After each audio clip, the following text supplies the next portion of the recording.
Hi, my name is Sabrina. I wasn't born to be a star in my family. I was born to orbit around one. And that star? Her name is Brittany. It started that morning in May when I asked for something small, just a little financial help to enroll in a clinical counseling course. I wasn't asking for Paris or Prada or another ridiculous lease for Brittany's third failed boutique. I was asking to finish what I'd started, the kind of work that meant helping people crawl out of the same emotional hell I knew too well. Mom didn't even look up from her phone. Your sister needs us more right now. Just 6 words. And that was it. No discussion, no apology, not even a glance to register the slap in the face she'd just delivered.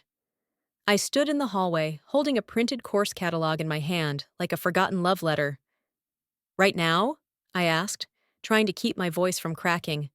You mean, like how she needed you last time when she dropped out of esthetician school? Or when she left her job at the yoga studio after 2 weeks because energy was off? Mom sighed like she was the one tired of being hurt. You don't understand. Brittany's always had a softer spirit. She needs more support. Softer spirit. Right. That soft spirit had stolen my car in college, maxed out one of my credit cards, and told her fiancé that I was on meds just because he liked one of my Instagram posts. But sure, let's keep feeding the softer spirit. That afternoon, I walked out of my parents' house feeling like an outsider at my own funeral. 2 weeks later, I found out where the money went. Brittany was in Paris. Not for a job, not for a conference, not even for a wedding.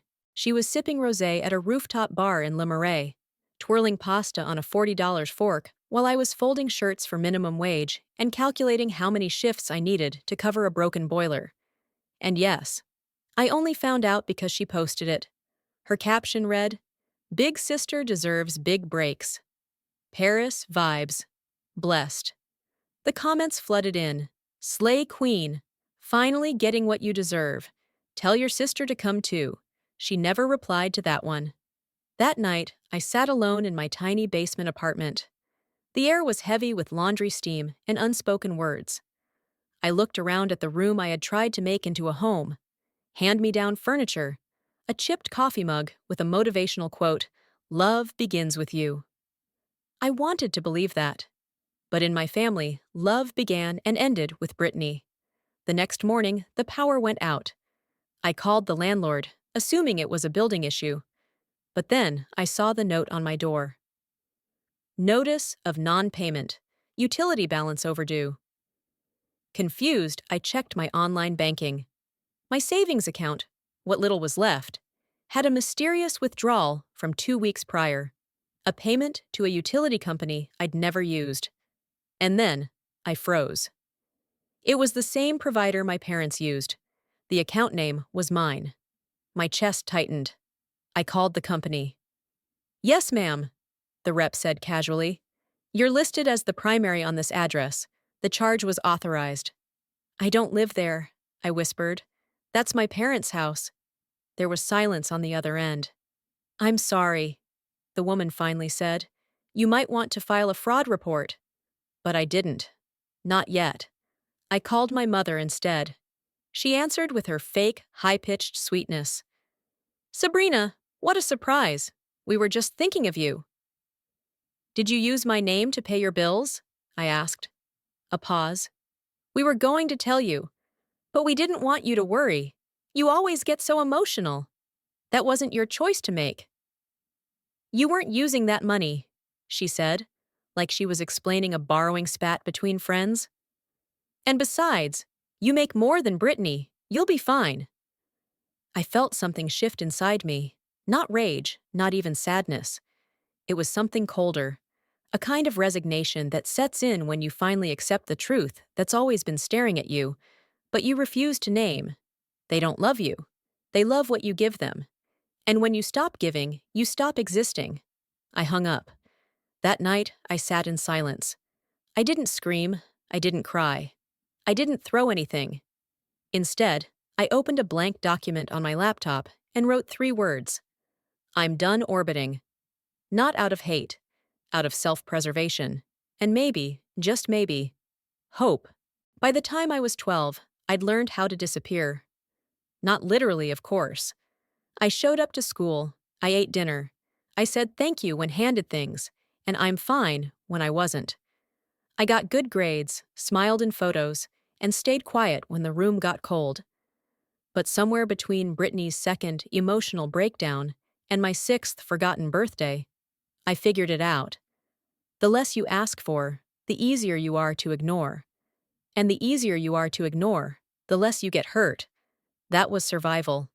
And in my family, surviving meant staying small enough not to take up space Brittany might need. I remember vividly the day Mom made me apologize for being gifted.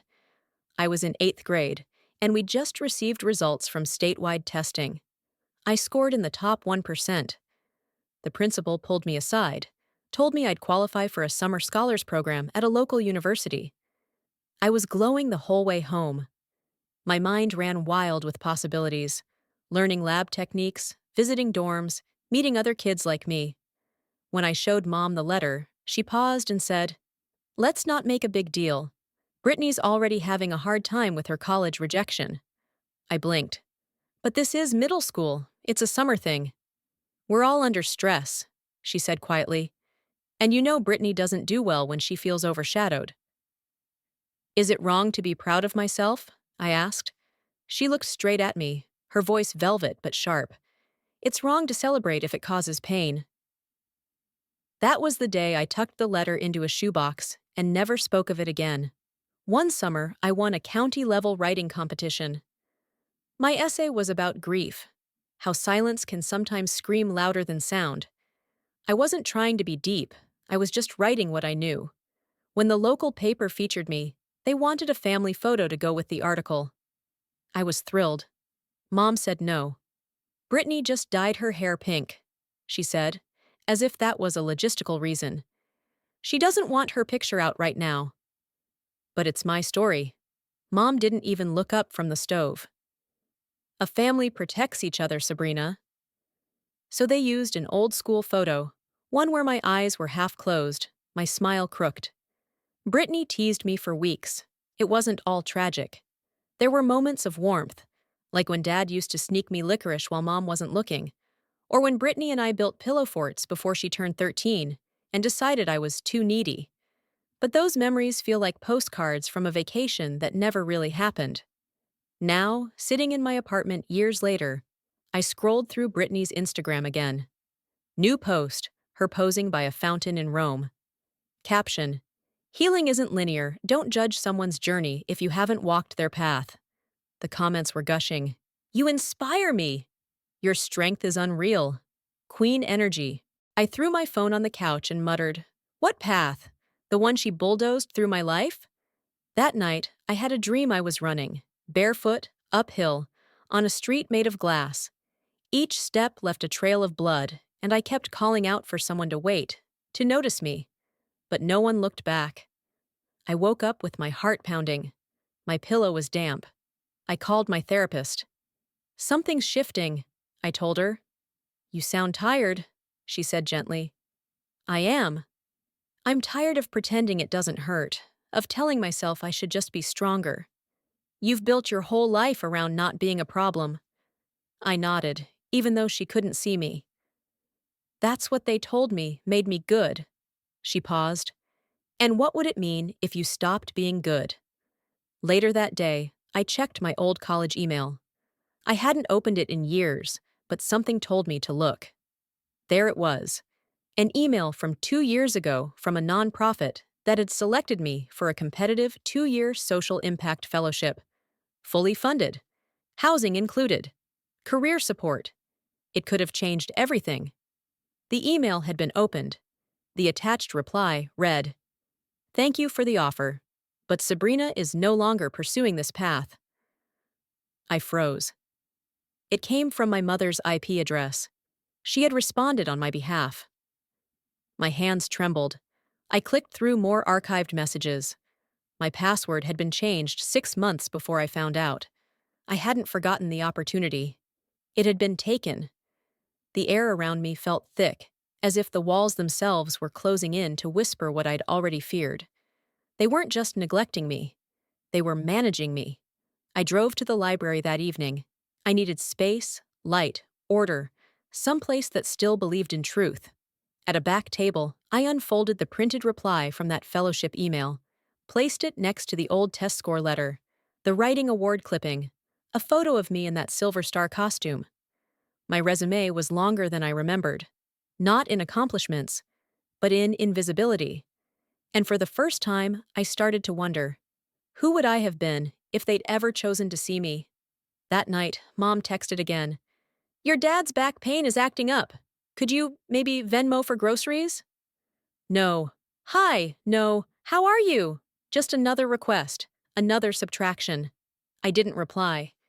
Instead, I opened a blank document and titled it, What Was Taken? Because this time, I was going to keep track. I didn't know what betrayal smelled like until I stepped into the bank. That Tuesday afternoon, the air inside the branch had a sterile chill to it. Too cold for spring, too clean to be real. I was there to finally take a step forward. I had a modest down payment saved, a pre-approval letter from a small mortgage lender, and enough hope, just barely, to believe that maybe I could own a place. Not fancy, just something that was mine. But when the woman behind the glass looked up and blinked at her screen, I knew something was wrong. I'm sorry, Sabrina, she said, but your credit score has some issues. My heart thumped once, hard. I've never missed a payment, I said. I don't even have a credit card balance over $300. She turned the screen slightly. There are two outstanding loans here.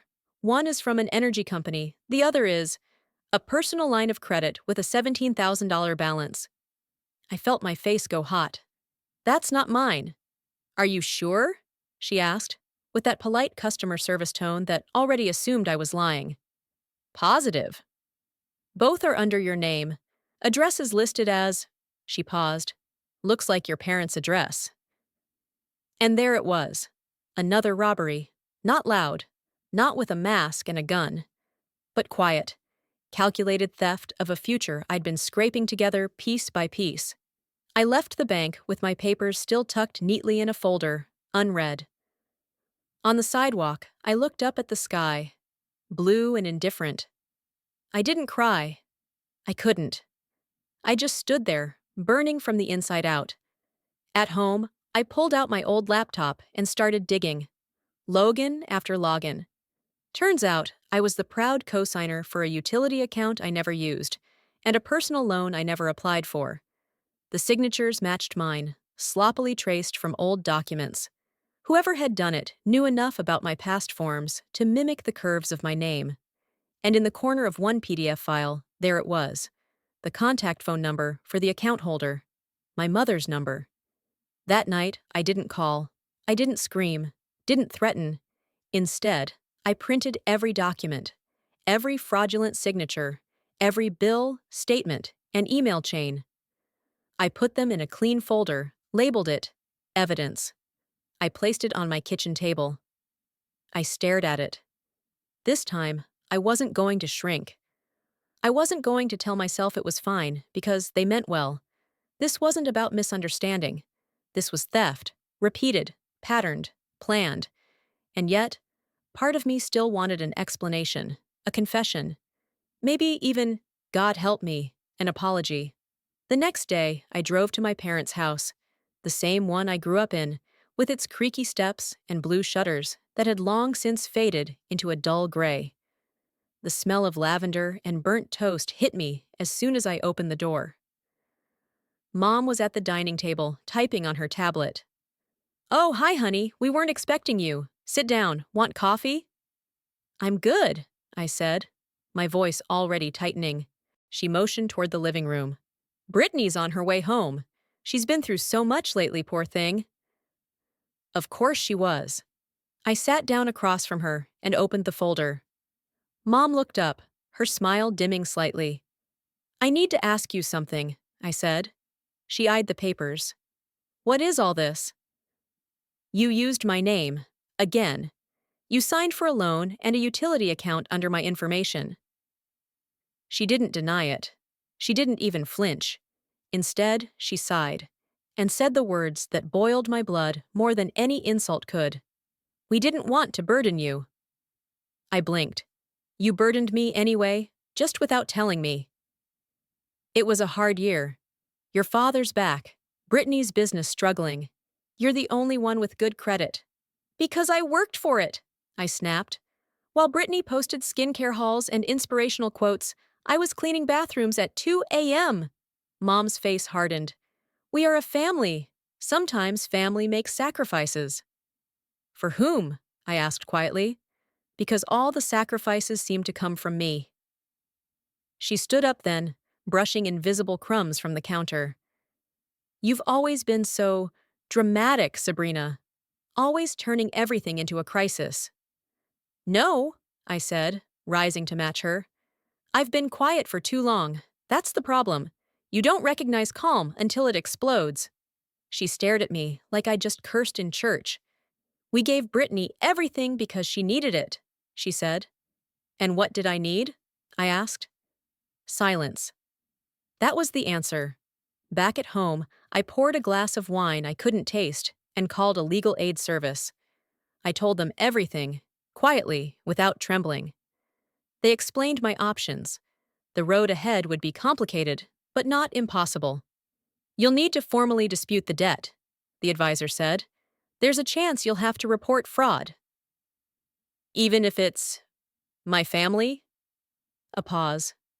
Then gently. Fraud is fraud, Sabrina, family or not. I sat with that sentence like it was a stone in my throat. Could I really do that?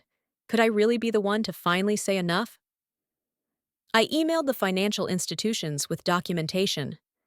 I placed fraud alerts on my credit. I wrote a statement for the bank. And then, I did something I never thought I would. I started making a list, not of what they had taken, but of what I still had left. Self-respect, the ability to rebuild. My own name, once I cleaned it. Silence, turned into power, the truth. It's strange how quiet revenge can be. No fireworks, no slammed doors. Just the steady build of truth stacking up behind your ribs like bricks. Quiet, patient weight that eventually becomes a wall, tall enough to keep them out. That's where I was. Every day after work, I came home and added something new to my folder. A timeline, an itemized list of financial fraud, emails, old texts, even photos, like the one from last Christmas, where I wasn't invited until the day of, and only after Brittany had said, "It's weird without her." They didn't even save me a seat at the table. I ate dessert in the kitchen, by the sink, while Brittany got drunk and told a story about how she rescued a dog that turned out to be a raccoon. Everyone laughed. I laughed too. Quietly.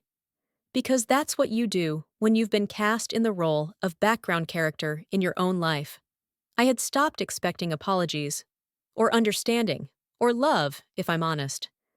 But there was still a part of me that clung to decency, a sliver of hope that if I didn't strike first, maybe karma would do the job for me. I was wrong. The trigger came on a random Thursday, late afternoon, after a long shift. I was sitting on the floor of my apartment, folding laundry, when my phone buzzed with a notification from an unknown number. It was a screenshot, a text thread, from Brittany. The title of the group chat, Sabrina's Meltdown Chronicles. There were a dozen people in it, old friends from high school, some mutual acquaintances, even a distant cousin or two. Brittany. She's going to ruin the family name, crying about her sad little apartment again. Another name, LMOO, didn't she once call herself the strong one? Brittany again. More like the backup child. We only kept her around so I wouldn't grow up spoiled. Oops! I felt it before I could stop it, like my stomach had been punched. But my hands didn't shake. Not this time. I just stared at the screen. Then I looked around. At the home I had built. The candles I bought on sale. The books stacked neatly on a thrifted bookshelf. The dog-eared journal, where I wrote lists of who I wanted to be. Brittany didn't get to take that from me. Not this time. I forwarded the text to my email, printed them, added them to the folder.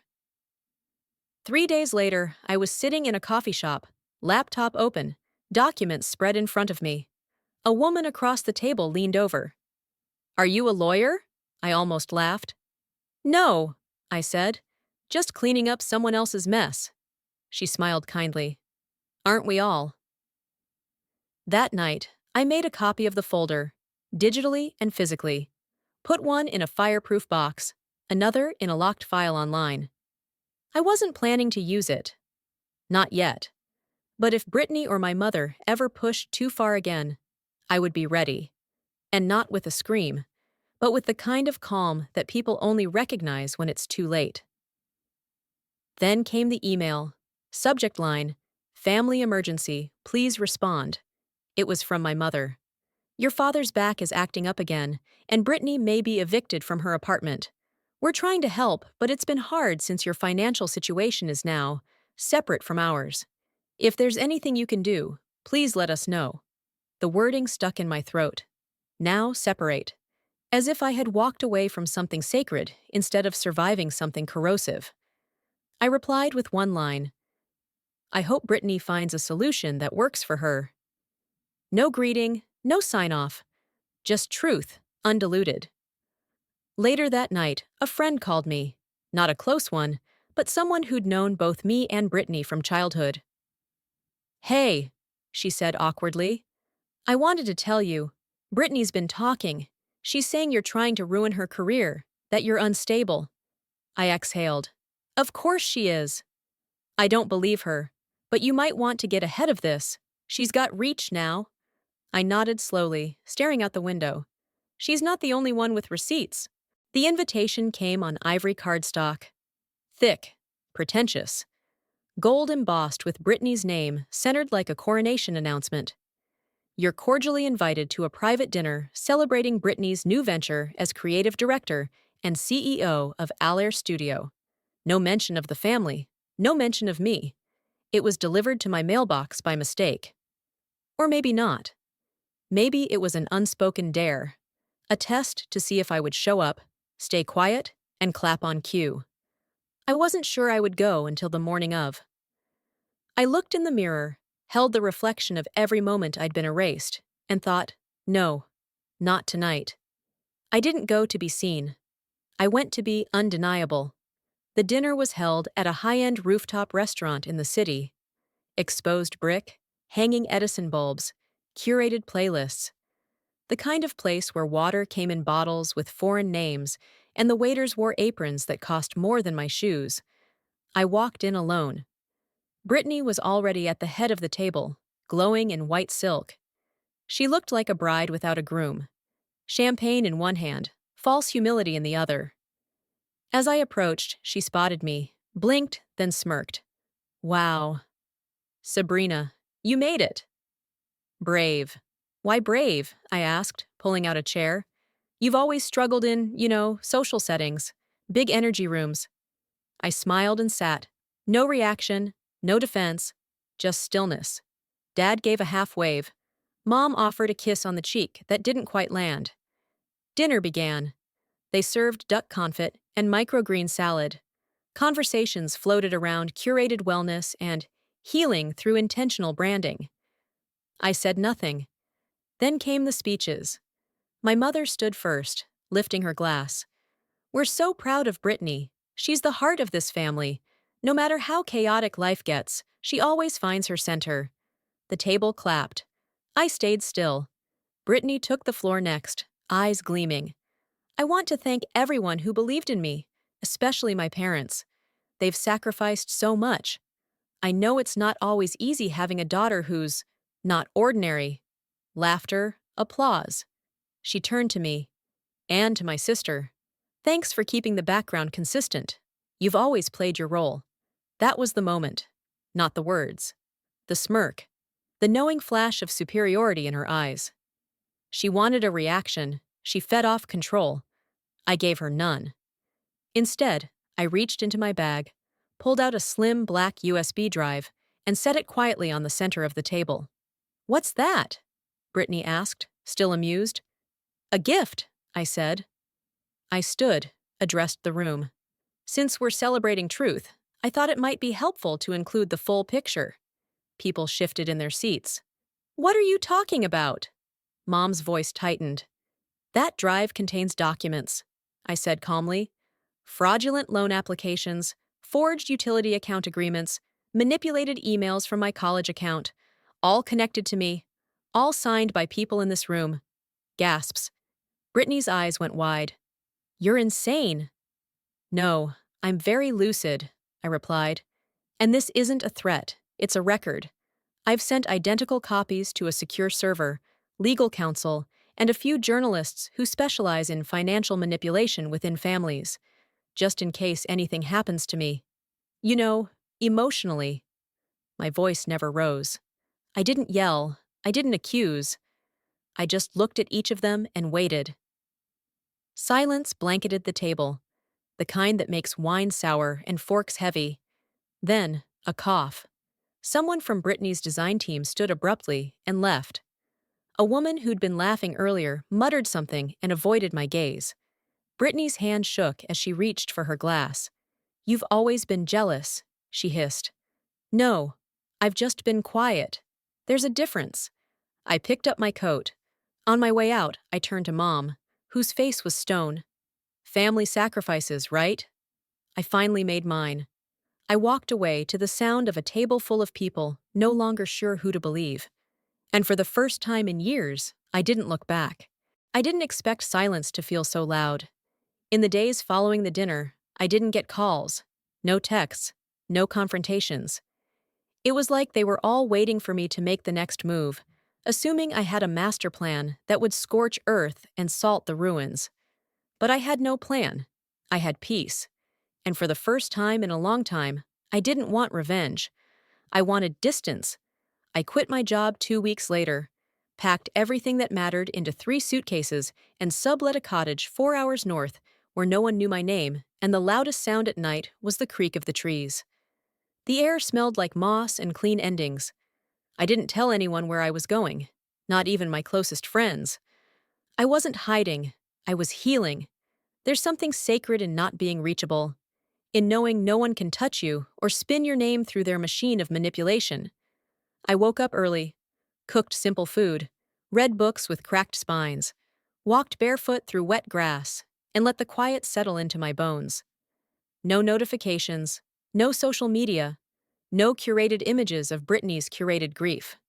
Until one day, I turned on the local news. Her face was there. Brittany Allaire, founder of Allaire Studio, has stepped down amid concerns over ethical violations and fraudulent funding allegations. Sources report internal conflicts and discrepancies in financial documents. No legal charges have been filed at this time. The anchor moved on, but my heart didn't. I muted the screen and just stared, not out of satisfaction, out of heartbreak. Because even though she had built that tower on lies and borrowed scaffolding, I once wanted her to fly. Even now, a part of me mourned for what she could have been if our family had been built on love instead of performance. I stepped outside and sat on the porch, letting the chill bite my skin. And then, my phone buzzed. Blocked number. I almost didn't answer, but I did. Hello? Her voice cracked before I even heard words. It's me. Silence. I didn't know how bad it would get, she whispered. They left me. Mom says I embarrassed her. Dad won't talk to me. You made choices, I said softly. I didn't think you'd actually go through with it. The USB, the files, the emails. I didn't do anything but show people the truth. She sniffled. Can I come see you? No. She was quiet again. I don't hate you, I added. She started crying. I just finally love myself more. And then I ended the call. I didn't block her. I didn't text anyone about it. I just sat on that porch and breathed. Because healing doesn't need an audience. 3 days later, a letter arrived at the cottage. Handwritten, no return address. But I recognized the cursive immediately. It was from Mom. The opening line said, "You've always been the difficult one." I stopped reading, tore the page in half. She still didn't get it. It wasn't difficult to tell the truth. It was just inconvenient. That weekend, I planted herbs in the windowsill. Basil, rosemary, mint. They took root faster than expected. Maybe some things grow better when they're no longer fighting for space. Healing was not a straight line. It was a circle, a spiral, a back and forth negotiation between who I had been and who I was trying to become. Some mornings, I woke up lighter. Others, I woke up angry that I still cared. Grief doesn't knock politely. It slips in through the cracks while you're rinsing a coffee mug or folding socks. Sometimes I'd find myself rereading an old message from Brittany or my mother, looking for signs of love that were never there, as if pain could be proof of a connection. One night, it hit harder than usual. The stars outside were clean and cold. I had just finished writing a blog post about emotional loyalty, and something about the last line, "You can love someone and still never be safe with them," sent me into a spiral. I sat on the floor with a blanket wrapped around my shoulders, staring at the blinking cursor of a message I'd half-typed to Brittany. It read, "I don't know if you ever loved me, but I needed you to protect me. And you never did." I hovered over send. Then I deleted it. I wasn't reaching out for her. I was reaching for a version of me who still believed she might change. And I was done chasing ghosts. 3 weeks later, the blog gained traction. An excerpt had been anonymously quoted in a local newsletter focused on mental health advocacy. That single quote led to 50 new email subscribers overnight. Then came messages from strangers. "My sister still controls the narrative. You made me feel sane. I haven't spoken to my mother in years. I thought I was the only one." And then one that stopped me cold. "I copied your blog post and read it aloud to my daughter. She's 13. I told her, 'We don't do this in our house.' Thank you." That night, I cried. Not because of the past, because I had made something that interrupted the cycle. I was invited to speak again, this time in person at a nearby women's support circle. The room was warm and imperfect, mismatched chairs, buzzing fluorescent lights, lukewarm coffee in a chipped carafe. I loved it instantly. When I finished speaking, a young woman lingered behind while the others left. She had wide, alert eyes and chewed the edge of her sleeve as she approached me. "Your post about being the insurance policy child," she said, her voice breaking. "That was me. That's what they used me for, so my brother wouldn't grow up lonely. But I was never the point." She paused. "They even told me I was born to save their marriage." The words hung in the air between us like smoke. I reached for her hand. "You are the point now," I said quietly. She smiled, eyes brimming. "I think I'm going to be okay. For real this time." Me too, I thought. But I didn't say it. 2 days later, I received an email from Dad. I stared at it for 20 minutes before opening it. "I've been reading your blog. Every post. I don't know what to say except, you were right. About everything. I saw it all. And I did nothing. I'm not asking you to forgive me. I just needed to say it. I'm sorry I wasn't the father you needed. Your mother doesn't know I'm writing. But I hope someday you'll believe that I wanted to." My hands shook as I reread it. I drafted 3 replies. The first was compassionate. The second was angry. The third just said, "I needed you to stop her." But I sent none of them, because he wasn't ready for the conversation I needed, and I wasn't ready to teach him how to be a parent. That weekend, I hosted a small writing workshop. Only 6 women showed up. But that was enough. We sat in a circle with notebooks, pens, and tea. No one asked for credentials. No one needed me to prove my pain. We just wrote. When I read my paragraph aloud, something cracked open. It wasn't grief this time. It was pride. Because I wasn't surviving anymore, I was creating. Not despite the wounds, but through them. Later that night, I stood in front of the mirror in my small bathroom. I looked into my own eyes for a long time and said out loud, "You never needed to be anyone's second choice." It didn't sound cheesy. It sounded like coming home. The first time someone asked me to sign a copy of my book, I didn't know where to start. Not the signature, the moment. She stood across the folding table at the small local bookstore, hands trembling slightly as she held the paperback close to her chest. "You wrote this?" she whispered, almost like she wasn't sure if I was real. I nodded, offering a soft smile. She lowered her voice. "My mother always said I was lucky to be raised by survivors, but I think they just needed someone to carry their damage." I met her eyes. "You don't have to carry it anymore." She exhaled like she'd been holding her breath for years. I signed her copy slowly, then added the same note I had written in every single one. "You're not invisible, not here." The reading event wasn't big. Just 20 people, half of them strangers. The other half looking like versions of my former self. Quiet eyes, guarded hands, half-open mouths ready to speak but unsure if they were allowed. I read from chapter 5, the one where I walked out of that rooftop dinner and never looked back. Afterward, a woman in her 50s approached. "I'm Brittany's godmother," she said quietly. My breath caught. She held up her hands quickly. "I'm not here to defend anyone. I just wanted you to know." She read the book. Twice. I saw the second copy, all underlined.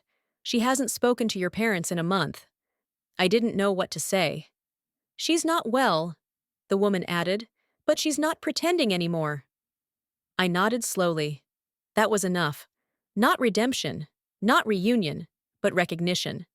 And sometimes that's all you ever get. And maybe all you ever need. That night, I sat by the window of my little cottage, drinking tea, watching the moon drag its quiet light across the water. And I remembered the day I left home for good. It was raining. Not heavy, just persistent. My duffel bag was old and uneven, the zipper half broken. I had packed everything I could in 30 minutes. My mother stood in the doorway. "You'll be back," she said. "Once you realize no one else will love you like family." She didn't mean it kindly, she meant it like a trap. I didn't respond. But when I turned away, I whispered one word under my breath. "Watch me." 6 months later, I wrote the last chapter of The Shadow Daughter Live on a podcast. We were broadcasting to a few hundred people, more than I expected, fewer than it deserved. But the number didn't matter. I read my final words into the mic. Forgiveness isn't always a door you walk back through. Sometimes it's a fence you build around your peace, and you don't owe anyone the key. The host wiped a tear. That line, that's going to stay with people. I just nodded. It had stayed with me. The next morning, I went to the park. I hadn't planned on staying long. I just needed air, movement. But I heard it. A sharp voice. A mother scolding a little girl too loudly, too harshly, for spilling juice on her dress. The girl's shoulders curled in. Her hands tightened around the plastic cup like it might save her. I didn't barge in. I just walked over, crouched beside the girl, and handed her a paper flower I had folded from my book tour flyer. "You know," I said softly, "some stains come out with time, and some aren't meant to. They remind us we were here." She looked at me wide-eyed, then nodded without speaking. Her mother blinked at me, but said nothing. As I walked away, I felt the weight of my past ease slightly, like a thread finally unraveling without snapping. That night, I lit a single candle and sat with my journal. I flipped back through the pages, some entries angry, others resigned, but all of them mine. I added a new one, the last one. "You weren't hard to love. You were just surrounded by people who didn't know how. Now you do. If you've ever been the forgotten one, the backup plan, the afterthought, if you've ever sat in your childhood room wondering if maybe being good would finally make you worthy, if you've ever tried to earn love that should have been yours from the beginning, then this story was for you. And if you've made it this far, maybe type a single word, or even just a number, because someone out there is still in the middle of their own story, and they need to know they're not alone. You weren't invisible. You were just waiting to be seen by the right person. And maybe, finally, that person is you. Sometimes, walking away isn't about giving up. It's about choosing yourself after being overlooked for far too long. If my story taught me anything, it's that peace doesn't always come with a family apology or a perfect ending. Sometimes it comes in the quiet choice to stop waiting and start living. If you've ever felt like the forgotten one, I hope this reminded you your worth was never up for debate. Now I'd love to hear from you. Have you ever had to let go of someone you loved in order to find yourself? Drop your thoughts in the comments, or just tell me where you're watching from. And if this video moved you, don't forget to hit subscribe so you never miss the next story.